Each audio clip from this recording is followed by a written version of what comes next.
আইলে হ্যাঁ এবার মোরা হ্যাঁ গাড়ি বাবা দেখেই তো মুই ভয় পাইছি প্রতিকার করতে পারলে না হ্যাঁ কি খামো মশলা আসসালামু আলাইকুম গাইস মোরা ফ্যামিলি মেম্বার মিল্লা আজকে যাইতেছিলাম মার্কেটে। এই যে দেখেন তো বাসায় দিয়ে নামছি।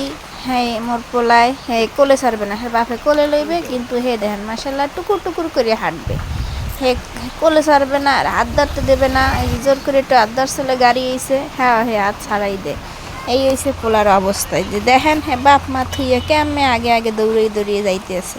হ্যাঁ এবার যাই মেইন রাস্তায় উঠলাম। এখন হ্যাঁ গাড়ি দিকেন গাড়িতে ছাড়বে। এই যে দেখেন গাড়ি দেখছে এখন হ্যাঁ গাড়িতে ছাড়বে, কান্দা শুরু করে দিয়েছে মোটের কথা।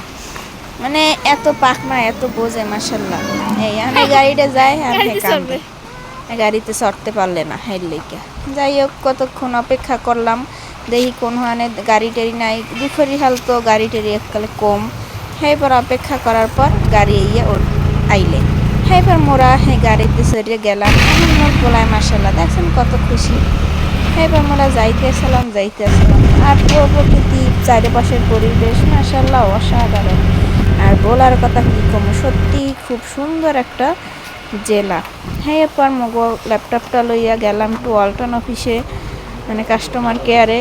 হ্যাঁ যাইয়া কোনখানে সময় নষ্ট টষ্ট হইয়া কোনো কাম হইলে না, হেরা কোনো প্রতিকার করতে পারলে না। হ্যাঁ এরপর মোর আর কি হইমো গেলাম একটা এই যে কম্পিউটার সার্ভিস সেন্টার, এখানে গেছি। তো এখানে টাকা দিয়ে করা লাগছে 5,000 দিয়ে কম্পিউটারটা সারাইলাম, মানে ল্যাপটপটা। হ্যাঁ এরপর দেখি যে আসরের আজান দিয়ে দিচ্ছে। এখন মোরা এই যে মসজিদে আইলাম, এখানে পুরুষ মহিলা উভয় নামাজ পড়ার জায়গা আছে।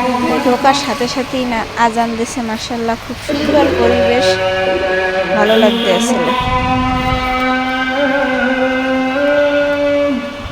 দেখতে থাকুন, ভোলার মধ্যে একটা খুবই চমৎকার মসজিদ।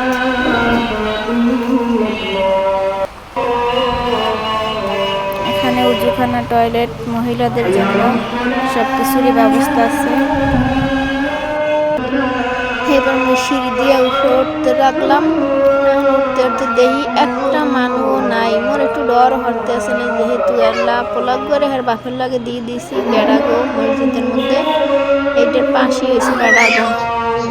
এখন এই যে দেখেন সব দিকে দেখতে আসলাম, একটা মানুষ প্রাণী নেই। এই যে এটা হয়েছে বেড়াগো, মানাতালি করে একটু পর্দা দিয়ে দিয়েছে। আপনারা যদি কেউ আইন অবশ্যই আইতে পারেন এখানে নামাজ পড়ার জন্য।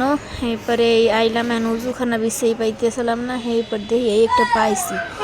এখন এইটা নামা লাগবে মাটির নিচে, কি বোঝেন খুব মোর আবার একটু ডরবে এমনি। এবার তো ভয় পাইতেছিলাম, ওরে বাবা দেখেই তো মুই ভয় পাইছি মাটির নিচে। এই যে দেন আর এদিক দেখো কত উৎসা, আর এই মাটির নিচে আল্লাহ আল্লাহ মোর যাইতেই ডর হতেছিল। আর এমনি বাথরুমের মধ্যে ঠাই এলো শয়তান শয়তান।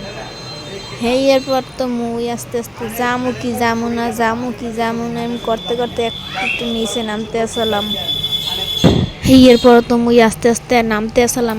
কি আর করমু, উজু করিয়া কোনো রকমের আইসি একবার মাতারি আইতেছিল, সেই দিকে উজু করছি, না আইলে মুই কিন্তু এখানে থাকতামই না। এই যে দেখেন বাথরুমটা কেমন। হ্যাঁ এবার আইলাম নামাজ পড়তে, আই দিয়ে হাত দরজার কাছে আটকিয়া। এবার এই বেড়া ইয়ে খুলে দিয়ে গেলে এরপর ঢুকলাম নামাজ পড়তে। ভালোই মাশাল্লাহ, পরিবেশটা খুবই সুন্দর আসলে নামাজের স্থান। আর এই যে দেখেন মসজিদটাও মাশাল্লাহ সুন্দর। এই চেয়ারে নামাজ পড়ার ব্যবস্থা আছে, যে যেতে পরে এসিটিসি আছে উপরে। এই গম্বুজটা দেখে আমার খুব ভালো লাগছে, কারণ আমি মসজিদে এরকম কোনো সময় নামাজ পড়ি নেই, এই জন্য আর কি ভালো লাগলে। আপনার কেমন লাগলো অবশ্যই জানাইবেন। হ্যাঁ আমার নামাজ পড়া হয়ে গেলে হেপর মুই অপেক্ষা করতে লাগলাম বেড়াগো কোন সময় নামাজ পড়া শেষ হইবে। হেপর আইয়ে গেটের সামনে খাড়া গেছি, মসজিদটা দেখতে আসলাম নিজাম হাসিনা ফাউন্ডেশন মসজিদ। তো মাশাল্লাহ খুবই সুন্দর, ভোলার মধ্যে এত সুন্দর একটা মসজিদ দেখতে আসলেই ভালো লাগলো। এবার দেখলাম অনেকে যাইতে আছে নামাজ পড়া শেষ হইলে এবার হ্যাঁ লইয়া মোরা আইলাম খাইতে সন্ধ্যা হয়ে গেছে। ওই সময় আর কি খামো, মাসাল্লাহ হোটেলে ঢুকলাম, খুবই খাবার দাবার ভালো আসলে। এরপর খাওয়া দাওয়া করে পেটটা ঠান্ডা করে গেলাম কেনাকাটা করতে। এবার জুতা কিনলাম, কাপড় চাপড় কিনলাম। এরপর পোলার অবস্থা এইভাবেই শেষ হয়ে গেল আজকের শপিং। ধন্যবাদ।